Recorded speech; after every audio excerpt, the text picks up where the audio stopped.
Ms. Mindy Wilson? So what's up with the Resource Allocation Handbook? The conversations among constituents concerning this handbook are as divided as the board itself.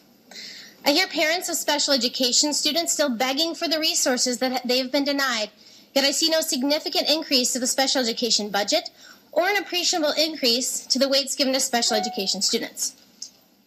I see no increase to the PUA, even though it was reduced several years ago, and our classrooms are still forced to function without the money that was taken from them.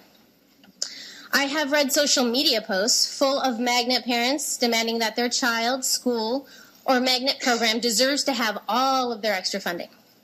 They deserve it because they donate their time to their schools, because they work so hard to give their children more, and because they moved to a more expensive neighborhood to ensure that their children would be zoned to a good school. Listening to these comments, one might forget that the vast majority of children in HISD don't attend magnet schools, and a far greater majority of families can't afford to move to affluent areas to increase their child's access to resources. You claim to be a board dedicated to equity, and it's a word that you all have been using to outline your visions and goals. What does equity look like to you? To me, it looks like a substantial increase to the special education department and higher weights given to special education students. It looks like an increase to the PUA so all students in every classroom can have the resources they need.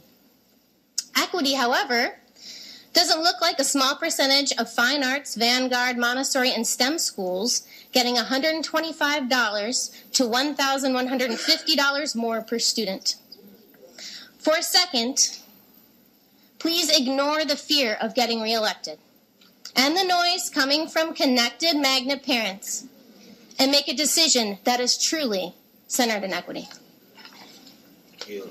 All right.